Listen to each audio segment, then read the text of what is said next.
지난 한 주간도 주님이 잘해 주셨습니다. 이제 특별히 몇 가지만 같이 나눌 텐데요. 이제 내일 광고 나간 대로 노회가 이제 우리 교회에서 열리는데 1994년도에 제가 처음 안산동산교회 부목사로 올 때 그때 여기서 노회가 열리고 25년 만에 처음으로 다시 노회가 열립니다. 그동안 주차장이 구비되지 않아서 노회를 열 수가 없었어요. 근데 이번에는 제가 노회장이기 때문에 어쩔 수 없이 노회를 하게 돼서 많이 이제 분주하고 어려운데 하나님께서 또 섬겨야 될 시간에는 섬겨야 되기 때문에 제가 1년을 섬기게 됐습니다. 우리 성도님들이 함께 섬겨야 되는 거니까요. 많이 기도해 주시고 많이 도와주시면 감사하겠습니다. 그런데 두 번째 감사 제목은 이 노회를 준비하면서 많은 분들이 남모르게 수고하는 것을 봤습니다. 이제 손님들이 온다고 작은 화분들도 갖다 놓고 꾸미고 페인트 칠도 하고 어떻게 하면 손님들을 잘 맞이할 수 있을까? 제가 하라 마라 하지 않았는데 그렇게 하는 모습 보면서 우리 교회가 섬김의 문화가 있구나. 그리고 간식으로 식사로 또 주차로 안내로 많은 사람이 필요합니다. 내일 장소는 사용하지 못하지만 수고하실 분들이 많이 필요하니까요. 오셔서 좀 인사도 해주시고 또 주차 안내가 많이 어려울 텐데 많이 도와주시면 좋겠습니다. 계속 수고하시는 분들에게 감사를 드립니다. 마지막 세 번째로는요, 이제 어제 성맥 11기가 본격적으로 강의를 시작했는데 13분이 모였어요. 근데 감사한 것은 그 중에 68세가 2분 오셨어요. 66세 1명, 또 63세. 이분들을 보면서 감사한 게 뭐냐면 더 늦으면 기회가 없을 것 같아서 이렇게 오셨다 하더라고요. 우리 교회를 보여주는 모습이라 생각해서 감사했어요. 나이와 상관없이 은혜를 사모하는 분들이 많이 있는 교회. 그래서 우리 교회는 건강한 교회고 좋은 교회라는 생각이 들었습니다. 참 감사한 마음이 들었습니다. 자, 이제 오늘 제목을 한번 볼까요? 오늘 제목이 뭡니까? 하나님을 경외하는 가정입니다. 예수님 다음으로 가장 많은 기적을 행하신 분이 누굴까요? 엘리사입니다. 엘리야보다는 2배 정도 정말 많이 기적을 행했죠. 결국 엘리사는 장차 오실 예수 그리스도를 모형으로 보여주는 분이죠. 엘리야가 세례 요한의 모형이라면 엘리사는 예수님 되면 모형이기 때문에 예수님이 행하신 기적들을 거의 비슷하게 엘리사가 행했던 것을 볼 수 있습니다. 근데요, 사실 엘리야와 엘리사가 대단한 선지자지만 엘리야서 있습니까? 엘리사서가 있습니까? 없습니까? 없지요. 많은 선지자들이 책을 남겼는데 엘리야와 엘리사는 책이 없습니다. 왜 그럴까요? 다른 선지자들은 기술 선지자라 그래요. 기록하고 이제 말로 이겠다 그래서 기술 선지자라면 이 엘리사와 엘리사는 기적으로 행동으로 하나님의 뜻을 전한 사람들이죠. 그래서 이분들은 특별히 말씀을 전하거나 글을 쓰지 아니하고 기적으로 행함을 통하여 하나님이 어떤 분인가를 보여주는 역할을 했어요. 그래서 열왕기 상하에 보면 왕들의 이야기지만 왕들보다는 주인공이 엘리야와 엘리사예요. 그래서 어떤 사람이 우스갯소리 이렇게 말하더라고요. 열왕기 상은 엘리야서, 열왕기 하는 엘리사서 이렇게 말하시는 분도 있더라고요. 그 정도로 사실은요, 열왕기 왕들의 기록이지만 왕들이 우상 숭배로 말미암아 백성들을 책임지지 못하니까 이 엘리야와 엘리사가 하나님 대신해서 백성들을 살리고 보호하고 지키는 그런 역할을 하는 것을 볼 수 있습니다. 그래서 결국 이들의 사역을 통해 하나님이 어떤 분인가를 보여주는데 오늘 본문은 너무 간단하고 유명한 본문이기 때문에 설명이 많이 필요하지 않습니다. 그러나 여러분 삶 속에 구체적으로 적용하기 위해서 한번 찬찬히 볼 필요가 있습니다. 먼저 우리 4장 1절을 볼까요? 4장 1절 같이 읽어보겠습니다. 시작. 선지자의 제자들의 아내 중에 한 여인이 엘리사에게 부르짖어 이르되 당신의 종 나의 남편이 이미 죽었는데 당신의 종이 여호와를 경외한 줄은 당신이 아시는 바니이다. 이제 빚준 사람이 와서 나의 두 아이를 데려가 그의 종을 삼고자 하나이다 하니. 4장 1절을 보면서 여러분 가장 먼저 눈에 띈 단어가 뭐였습니까? 저는요, 가장 먼저 눈에 들어온 단어가 여호와를 경외한다는 단어였어요. 여호와를 경외하는 가정에 왜 1절처럼 이렇게 비참한 일이 벌어졌을까? 우리들이 신앙생활하면서 늘 고민이 그거잖아요. 왜 하나님 믿는 가정에 이렇게 어려움이 끝이질 않을까? 이 가정도요, 어떤 어려움이 왔습니까? 남편이 죽었어요. 남편이 죽은 것도 큰일인데 빚이 많아서 두 아들을 종으로 팔 수밖에 없는 그런 상황이 온 거죠. 더구나 이 남자는 누구였어요? 선지자의 제자들 중에 한 명이었습니다. 오늘날 말하면 신학생이나 전도사였다는 거죠. 그런데 하나님이 이래 헌신한 그 가정에 어떻게 이런 비극이 왔을까요? 성경은 원인을 얘기하지 않습니다. 그러니까 이것은 뭐냐면 아무리 하나님을 경외하는 가정에도 이런 고난이 있을 수 있다. 동의하십니까? 그러니까 여러분이 고난이 왔을 때 해석이 안 되고 이해가 안 되는 경우가 많이 있어요. 굳이 여러분 해석하려고 하지 마십시오. 이해하려고 하지 마십시오. 그럴 수 있습니다. 그것을 가지고 여러분이 막 해석하다가 다른 사람을 어렵게 할 수 있어요. 그래서 또 본인 고난당한 사람들은 부끄러워해요. 뭔가 자신 안에 문제가 있어서 그런 걸 생각하는데 아닙니다. 고난은 꼭 우리 안에 문제가 있어서 오는 것이 아닙니다. 오늘 본문은 그 얘기를 하는 거예요. 여호와를 경외하는 가정에 이런 어려움이 왔다. 그렇다면 우리들에게도 얼마든지 고난이 올 수 있다. 이 고난의 문제를 고민하시는 분들에게 한 권의 책을 소개합니다. 팀 켈러 목사님의 고통에 답하다. 예전에 우리가 한번 그 장축체육관인가요? 거기 모였을 때 받으신 분들은 받으셨지만 혹시 안 사신 분들은요, 한 권씩 꼭 사서 읽으십시오. 두꺼운 책이지만 여러분 이 팀 켈러 목사님이 아주 멋진 작품인데 고통에 대한, 고난에 대한 이해를 잘 할 수 있습니다. 그 가운데 한 부분을 읽어드릴게요. 고난은 기독교 신앙의 핵심이다. 고난은 그리스도가 친히 인간의 몸을 입으시고 우리같이 되심으로써 인류를 구속하신 방법이며, 여러분 이 고난이 인류를 구원한 방법이란 말이에요. 그러니까 하나님이 이 고난을 통해 일하신다는 것을 보여주는 게 십자가죠. 우리가 주님같이 되어 주님의 대속을 경험할 수 있는 유일한 통로이기도 하다. 그러니까 고난이 없이는 예수님을 알 수 없다는 거죠. 예수님의 그 대속의 은혜를 경험할 수 없다는 거예요. 그러니까 반드시 예수 믿는 사람에게는요, 고난이 따라올 수밖에 없어요. 제가 이제 3부 때는 광고 안 하지만 1부, 2부 때 광고할 때마다 요 중보기도, 기도할, 광고할 때 그런 얘기를 합니다. 신앙생활 하다 보면 반드시 기도할 상황이 옵니다. 주저하지 마시고 달려 나오십시오. 많은 분들이 어려움이 있는데 새벽기도 나올까 하다가 못 나오는데 왜요? 안 나오다 나오면 무슨 일이 있을까 걱정할까 봐 걱정할 생각하지 말고 오세요. 여러분 기도할 상황을 주님이 주시는 거예요. 나오셔야 합니다. 기도하셔야 합니다. 자, 이제 그 다음에요, 고난은 고통스럽지만 그럼에도 불구하고 목적이 있고 분명 쓸모가 있다. 하나님이 사랑하는 자녀들에게 허락한 고난이라면 힘이 들지만 그건 의미 없는 게 아니라 반드시 목적이 있고 쓸모가 있는 줄로 믿습니다. 오늘 이 가정에 이 고난은 어떠한 목적과 쓸모가 있었을까요? 원인은 모르지만 우리는 목적을 알 수 있습니다. 결과적으로 볼 때 이 가정을 통하여 하나님이 살아계신 분이요, 이방 나라 이스라엘 왕들이 해결하지 못하는 경제적 문제를 하나님이 해결해 주시는 진정한 왕이심을 보여주기 위한 통로요, 모델로 삼으셨다는 거죠. 그 당시에 그들의 기적은 그들만의 기적이 아니라 이제 성경을 읽는 수천 년 동안 이어지는 기독교인들을 위하여 하나님이 어떤 분인가를 보여주는 모델로, 통로로 쓰임받은 거죠. 그렇다면 지금 우리 가운데 고난당하고 있는 분들은 뭐예요? 개인의 문제가 아닙니다.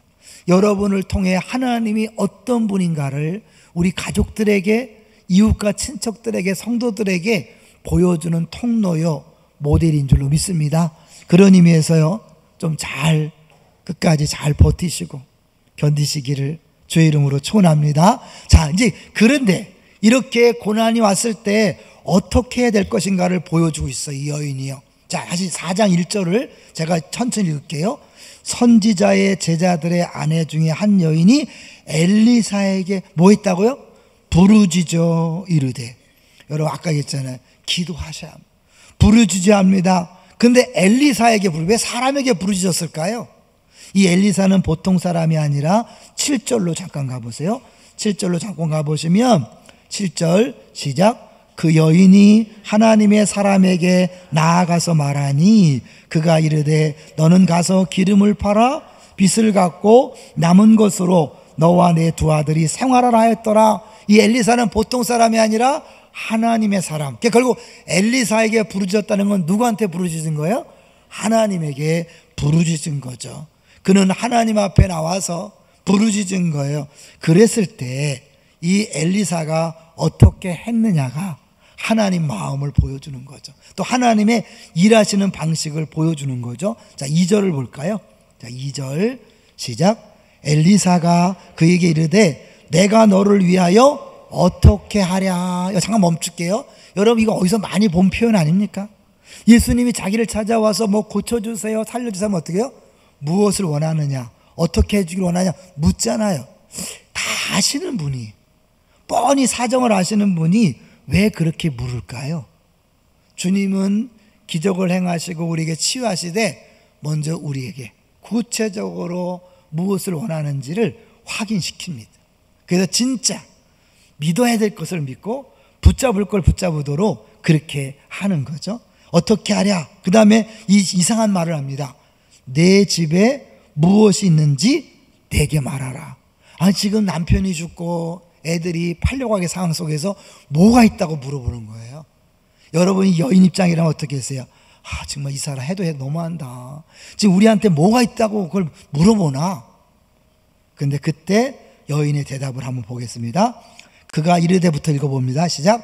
그가 이르되 계집종의 집에 기름 한 그릇 외에는 아무것도 없나이다. 자, 기름 한 그릇이 핵심일까요? 아무것도 없나이다가 핵심일까요? 예, 이 여인의 입장에서는 아무것도 없어요. 아무것도 없어요. 굳이 있다면 기름 한 병 있는데요, 그건 있으나 마나야, 이런 얘기죠. 더구나 원어적으로 보면 이 기름 한 병이 무슨 뭐 소주 다업들이 대배 이런 게 아니라 있었으면 팔아서 생활비 했겠죠. 여인들이 목욕할 때 쓸 정도의 조그만 양, 그 정도를 얘기한다 그래요. 그러니까 이게 뭐예요? 팔아서 쓸 수 있는 양이 아닌 거죠. 이제 정말 어쩔 수 없이 남아있는 작은 양인 거예요. 근데 그거를 왜 엘리사가 물어봤을까요? 사람들이 볼 때는 아무것도 없고 쓸모없고 있으나 마나한 것 같은 그 기름으로 하나님이 일하신다는 거예요.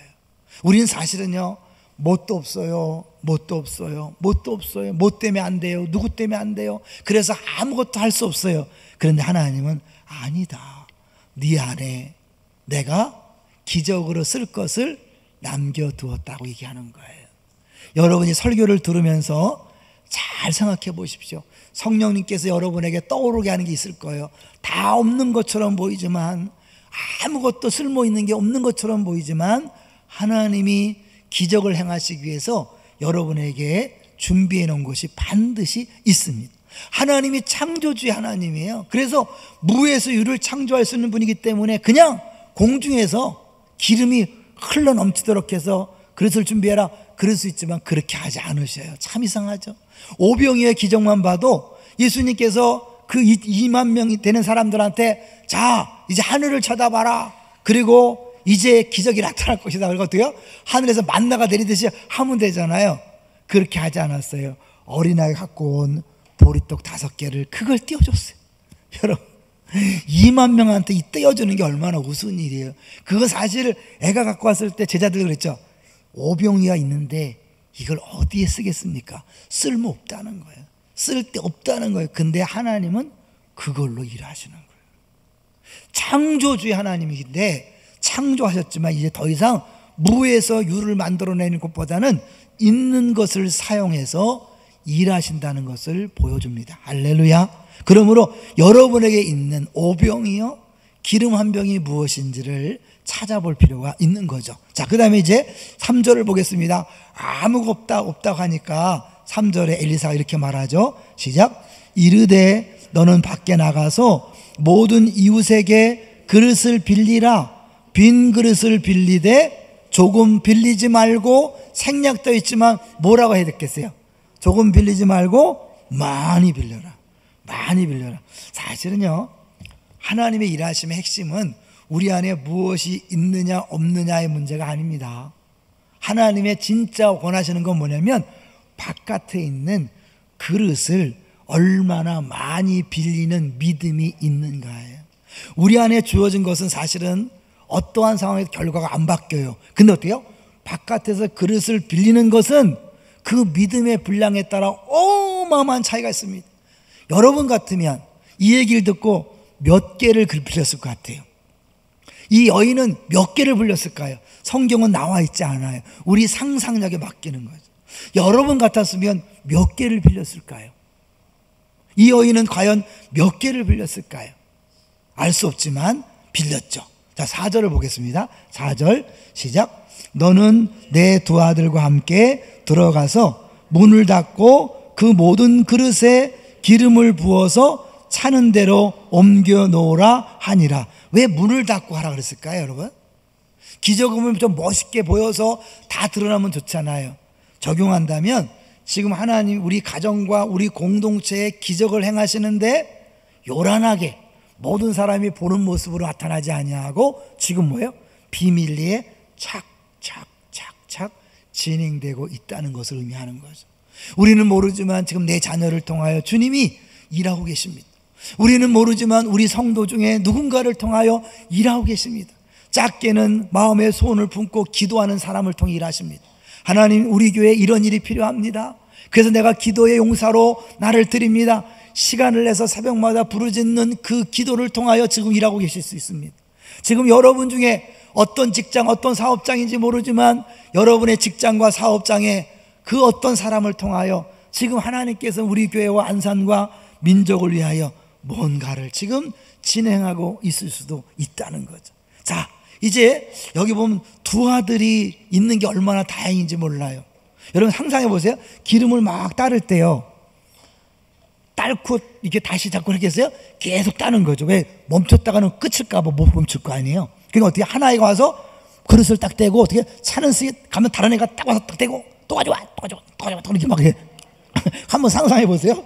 얼마나 애들이 막 바쁘면서 신났겠어요. 이야 한 번 나오고 말 줄 알았는데 여러분 처음에 어떻게 그 조그만 기름에서 그 기름이 그냥 나오면 떨어질 것 같았는데 계속 나오는 거예요. 그릇에 담는데 계속 옮겼는데 또 담으면 오는 거예요. 또 오는 거예요. 또 오는 거예요. 또 오는 거예요.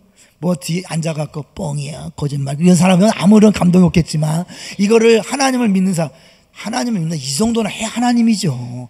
이런 것도 못하는 하나님을 뭐하러 믿어요, 여러분? 그죠?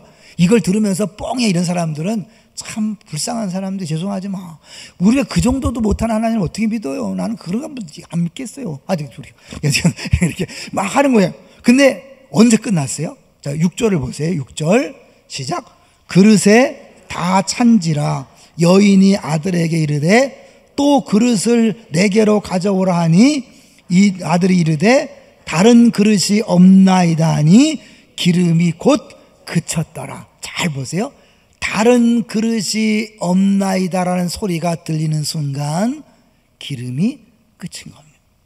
우리의 믿음의 한계, 믿음의 분량 거기까지만 역사하는 거예요. 무한정인 이 그릇은, 사실 이웃은 내가 얼마든지 100개도 빌릴 수 있고 200개도 빌릴 수 있고 300개도 빌릴 수 있어요. 그러나 내 믿음의 그릇이 10개, 20개로 끝날 수 있는 거죠. 예수님께서 내가 온 것은 양으로 생명을 얻게 하고 풍성케 하려 하며 했을 때 그 풍성함의 차이는 우리 믿음의 차이입니다. 생명을 얻는 것은 누구에게나 공평하게 다, 영생은 다 주어지지만 그 영생을 얼마나 신나게 풍성하게 누리느냐는 우리의 믿음의 달려 있는 거죠. 그걸 보여주는 거예요. 여러분에게 하나님께서 일하시는데 어떤 사람은 똑같이 하나님을 경험하지만 내 믿음의 그릇의 분량 때문에 조금 경험하고 마는 사람이 있고, 정말 일단 한번 시작되면 어마어마하게 상상할 수 없는 그런 일들을 경험할 수도 있다는 거죠. 어떤 사람이 되기 원하십니까?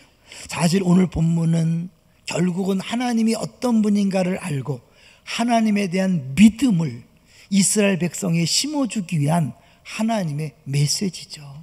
그 당시에 우상 숭배에서 철저하게 가난과 가뭄 속에서 고통당하는 수많은 백성들, 그 가운데 하나님을 경외하는 가정을 하나님이 외면하지 않으시고 그들을 살리시고 그들의 필요를 채우신다는 걸 보여주는 메시지. 성경에 글로 쓴 게 아니라 이거는 그 당시에는 기적으로 보여준 거죠.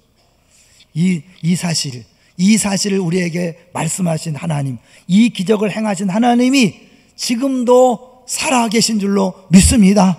어떤 분이 그런 얘기를 했어요. 눈에 보이지 않지만 우리들을 보고 계시는 하나님. 여러분, 눈에 보이지 않지만 하나님은 우리의 사정을 한시도 놓치지 않고 다 보고 계신 줄로 믿습니다. 우리가 어려울 때, 힘들 때 하나님 그럴 거예요. 너 나와서 부르짖어야 되는데 왜 그러고 앉아있니? 너 나와서 기도해야 되는데 왜 거기 있니? 하나님께서 계속 부르실 거예요. 여러분, 버티지 마시고 기도하러 나오세요. 힘든데도 그냥 나와 있다, 그냥 있지 마세요. 부부끼리 싸우지 마세요. 자녀들한테 스트레스 풀지 마세요. 여러분이 나와서 기도하면 해결될 수 있습니다. 근데 그 방법은 우리의 방법이 아니라 하나님의 방법. 우리 볼 때는 이것 가지고 누구 코에 붙입니까? 우리는 이것도 없고 이것도 없고 아무것도 없기 때문에 아무것도 할 수 없습니다. 그건 우리의 생각이. 하나님은 전능하시기 때문에 우리가 생각할 수 없는 방법으로 일하신다는 걸 보여주는 거예요. 결국 모든 내용은 예수님이 연결되는 거잖아요. 이건 뭘 얘기할까요, 여러분? 말도 안 되는 정말 이상한 방법이 뭐죠? 십자가. 죄수를 죽이는 가장 무서운 형틀인 그 십자가가 연 인류를 구원하는 도구가 될 줄 누가 알았어요? 하나님의 사랑을 보여주는 통로가 될 줄 누가 알았어요? 우리가 아직 죄인 되었을 때에 그리스도께서 우리를 위하여 죽으심으로 우리에 대한 하나님의 사랑을 확증했다. 그 처참하고 무시무시한 형들이 하나님의 사랑을 보여주는 통로가 될 줄 누가 알았어요? 여러분, 그것이 하나님의 메시지, 하나님 일하시는 방식이에요. 그렇다면 오늘날 우리들이 전혀 상상할 수 없는, 이해할 수 없는 방법으로 주님은 일하실 수 있다. 지난주처럼 박스에 가둬 놓지 마세요. 하나님 일하시려면 적어도 우리 애가 어느 고등학교를 가야 된다. 내 박스예요. 어느 대학교에 들어가야 한다. 내 박스입니다. 적어도 우리 애가 행복하려면 어떤 사람과 결혼해야 된다. 내 박스입니다. 하나님은 거기에 갇히는 분이 아니에요. 전혀 학력이 없어도, 전혀 실력이 없어도, 돈이 없어도 하나님은 마음만 먹으면 하실 수 있습니다. 그래서 어떤 누구도 좌절하지 않을 수 있는 거예요. 실망하지 않는 거예요. 우리가 왜 복음입니까? 특별한 사람, 능력 있는 사람에게만 주어지는 기적이라면 복음이 아니에요. 모든 사람, 여기 앉아있는 모든 사람에게 주어질 수 있기 때문에 복음인 거예요. 할렐루야. 자, 이제 이게 너무나 먼 얘기처럼 보이기 때문에 제가 정말 이 말씀을 붙잡고 기적을 경험한 한 사람을 소개하려고 합니다. 혹시 도티 월터스라는 사람을 들어보셨습니까? 이 사람은 한때 하루에 1억 원씩을 버는 사람이 되었어요. 이 모티베이션 강사라 그래서 동기부여 강사예요. 이 사람이 1억 원씩, 여러분 코칭이나 이런 게 어마어마하거든요, 돈. 그러니까 이 직접 일하는 게 아니라 사람들 동기부여해갖고 그걸 받는데 하루에 1억 원씩 버는 거예요. 근데 이 사람이 원래 어릴 때는 무지 가난했대요. 가난해갖고 그 가난 때문에 결혼도 일찍 했어요. 고등학교를 졸업하자마자 결혼을 해서 애를 낳았어요. 근데 남편이 세탁소를 운영하다가 1948년에 세탁소가 불황을 이기지 못하고 문을 닫았어요. 근데 문을 닫으러 끝나는 게 아니라 세탁소를 인수하기 위해서 빌렸던 5,000달러를 갚을 길이 없는 거예요. 남편이 좌절하고 절망해서 집안에 이제 있으니까 이 어린 아내가 자기라도 나서야 되겠다고 했는데 자기가 경험도 없지, 기술도 없지. 그러니까 깜깜한 거예요. 어느 날 거울 앞에 딱 섰는데 자기 모습이 보이더래요. 나이 23세, 학력 고졸, 특별한 기술이나 자격증 없음. 거울에 앞에 선 자기 모습이 너무 정말 초라하더랍니다. 제대로 할 줄 아는 거라고는 눈 씻고 찾아봐도 아무것도 없는데 이런 나를 누가 받아주겠어? 그러면서도 열심히 일자리를 찾았는데 간신히 이제 그 커피숍에 설거지를 하는 주방 보조원이 된 거예요. 근데 그것도 하루 만에 해고당했다는 거예요. 너무 기가 막혀서 그날 밤에 잠도 못 자고 침대에 누워서 고민하고 있는데 마음속에 내게 한 가지 기술이라도 있었으면 정말 좋았을 텐데 라면서 가슴을 치고 있는데 그 절망적인 순간에 성경 말씀이 딱 떠올랐대요. 어떤 말씀이 떠올랐을까요? 오늘 본문이 떠올랐다는 거예요. 그러니까 여러분 성경을 많이 알아둘 필요가 있어요. 성령이 역사할 때도 성경을 알아야 돼. 왜냐하면 성령께서는 내가 한 말을 생각나게 가르친다 그랬잖아요. 근데 성경을 너무 모르면 성령께서 역사하기 참 어려워요. 근데 이 얘기를 알고 있어도 이게 딱 떠오른 거예요. 한 여인이 있었는데 아들이 팔려가게 생겼는데 기름 한 병으로 기적을 체험했다. 이 내용을 기억하고 한번 성경 확인해 봤겠죠. 그러면서 마음속에 나에게는 기름 한 병이란 뭘까? 나에게 기름 한 병이라도 있을까? 라고 생각하다가 이제 갑자기 고등학교 때 생각이 나더래요.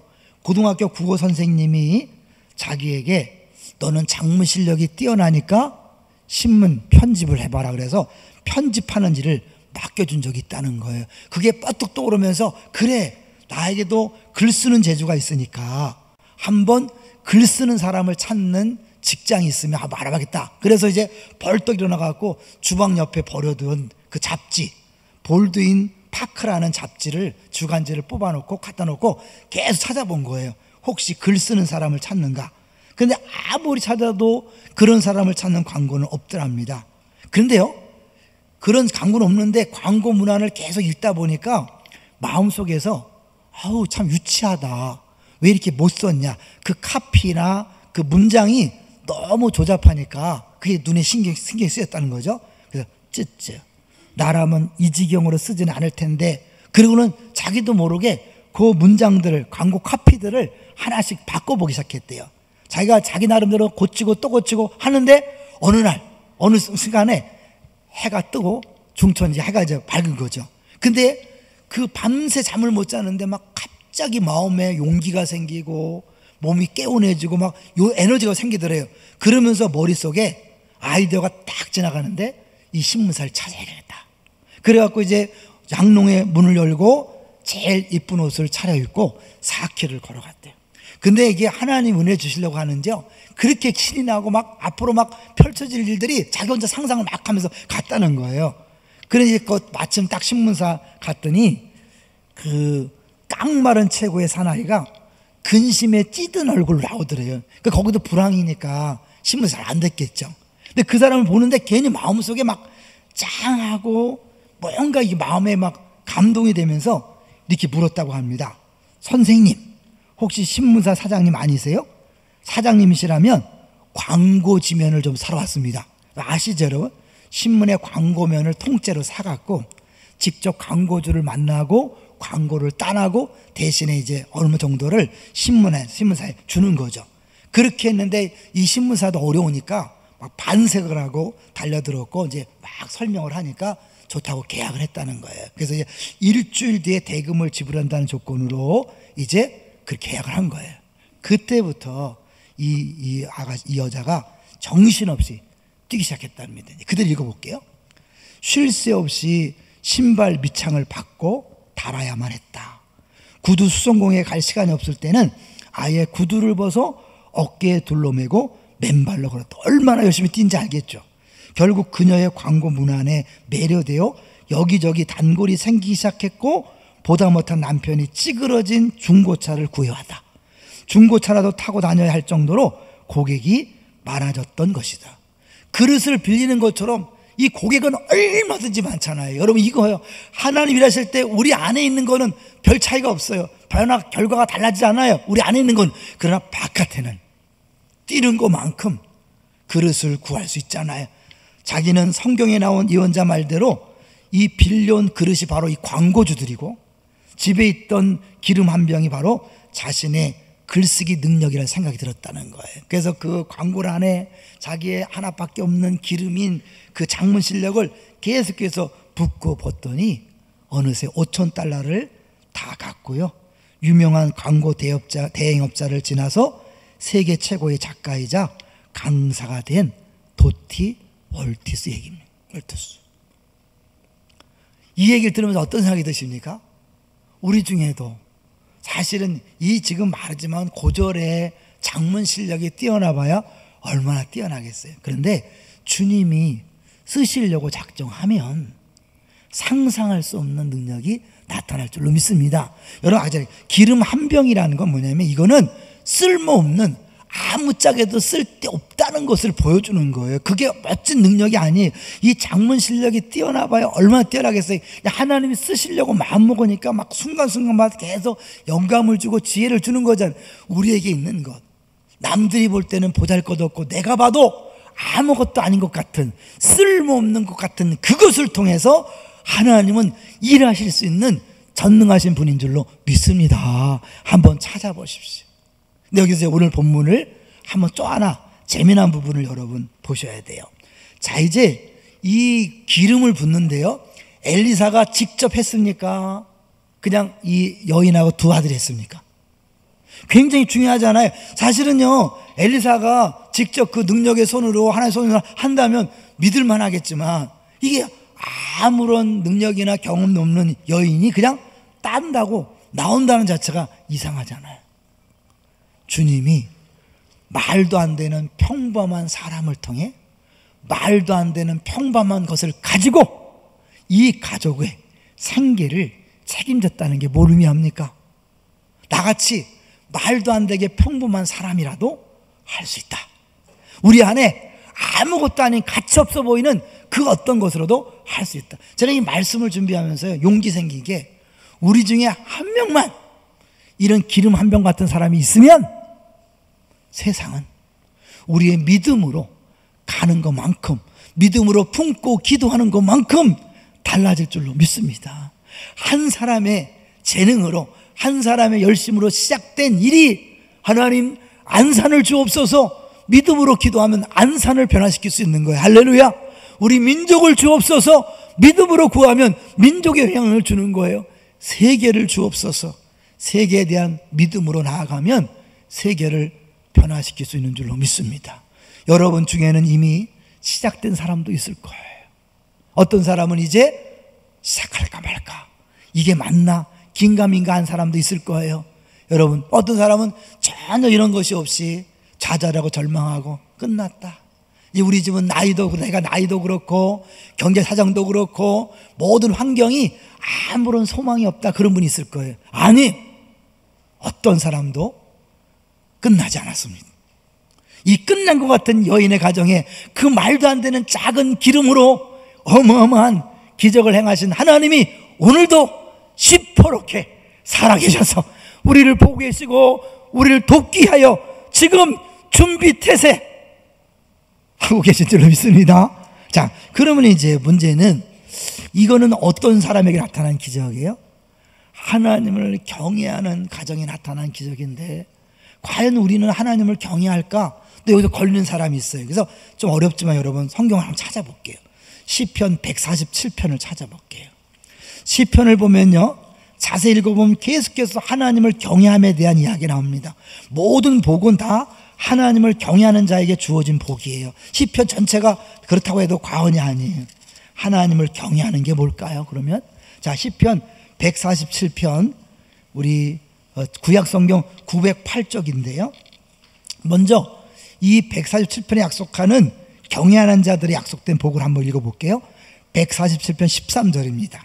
같이 읽어보죠. 시작. 그가 내 문빗장을 견고히 하시고 내 가운데 있는 너희 자녀들에게 복을 주셨으며, 문빗장을 견고히 한다는 건 가정을 지킨다는 거예요. 자녀들에게 복을 준다는 거예요. 여러분, 계속 설교 시간에 말씀드리지만 부모에게 최고의 복은 자녀가 잘 되는 거잖아요. 부모가 아시기 때문에 부모가 하나님을 경외할 때 반드시 자녀들에게 복을 주십니다. 14절, 내 경내를 평안하게 하시고 아름다운 빌로 너를 배불리시며. 우리 심령만 평안한 게 아니에요. 하나님께 나에게 복 주실 때 내 삶의 모든 영역, 가정, 직장, 사업장, 교회까지도 나 때문에 평안케 하신다는 거예요. 아름다운 빌로 배불리신다. 풍성한 양식을 약속하는 거죠. 마지막 15절 읽어볼까요? 시작. 그의 명령을 땅에 보내시니 그의 말씀이 속히 달리는도다. 여러 가지 설명할 수 있지만 간단히 말하면 하나님 우리의 기도에 대한 응답을 속히 이루어 주시겠다는 약속인 거죠. 이게 누구에게 주어졌느냐? 10절 11절로 가보세요. 이게 하나님 경외하는 자들에게 주어졌다는 것이 10절 11절에 나옵니다. 시작. 10절, 여호와는 말의 힘이 세다 하여 기뻐하지 아니하시며 사람의 다리가 억세다 하여 기뻐하지 아니하시고, 11절, 여호와는 자기를 경외하는 자들과 그의 인자하심을 바라는 자들을 기뻐하시는도다. 여러분, 10절과 11절이 연결되는 거 아시죠? 10절에는 기뻐하지 아니하며 기뻐하지 아니하시고, 11절은 기뻐하시나. 결국 뭐예요? 그 앞의 내용과 뒤의 내용이 반대 개념이니까 여호와를 경외한다는 것, 인자하심을 바란다는 것, 구체적인 뭘까? 그걸 설명해 주는 게 10절인 거예요. 자, 10절 잘 보세요. 말의 힘이 세다 하여 기뻐하지 아니하시고 사람의 다리가 억세다 하여 기뻐하지 아니한다. 결국 여호와를 경외한다는 건 내가 이만큼 힘이 있습니다, 난 이런 자격이 있습니다, 나 이런 조건이 있습니다, 이런 좋은 환경이 있습니다, 그런 사람은 하나님을 경외하는 게 아니에요. 나에게 아무것도 없습니다. 하나님이 불쌍히 여기지 아니하시면 살 길이 없습니다. 나는 끝난 인생입니다. 이렇게 고백하는 사람, 그리고 주 앞에 부르짖는 사람, 주만을 의지하는 사람이 하나님을 경외하는 사람이에요. 그것을 예수님이 이 땅에 오셔서 심령이 가난한 자는 복이 있나니 천국이 저희. 가난하다는 게 뭐라고 했어요? 완전 부도, 알거지가 된 상태가 심령이 가난한 상태예요. 그게 뭐예요? 누구든지 자기의 부족과 연약함을 인정하기만 하면, 그리고 그 부족과 연약함을 가지고 주 앞에 나오기만 하면 하나님은 그 사람을 하나님을 경외하는 자로 인정하고 십자가로 우리를 구원할 뿐만 아니라 그 예수님이 100% 순종하신 모든 복을 우리에게 부어주실 줄로 믿습니다. 그래서 소망이 있는 거예요. 여기 앉아있는 모든 사람 만약 자격과 능력을 따진다면 소수의 사람만이 이 축복의 주인공이 되지만 모든 사람들 다 겸손하게 주여 우리가 할 수 없습니다, 불쌍히 여겨주세요, 나는 이것도 없고 저것도 없고 아무것도 없습니다, 그 주님이 필요합니다, 이런 고백하는 사람에게 주님이 찾아오셔서 이런 기적을 행한다는 거예요. 그런 하나님 우리에게 말씀하고 있는 거예요. 말씀을 준비하면서 기대감이 있었어요. 우리 성도들이 이 말씀을 듣고 용기를 가졌으면 좋겠다, 소망이 있었으면 좋겠다.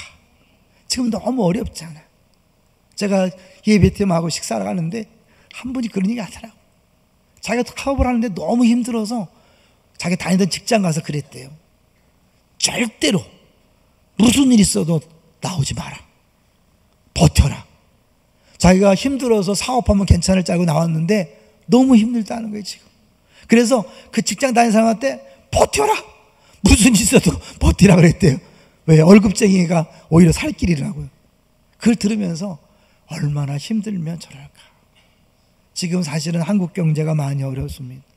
너무 어렵습니다. 이 당시에 우상 숭배가 심했기 때문에 하나님이 가뭄으로 흉년으로 여러 가지 어려움을 주셨습니다.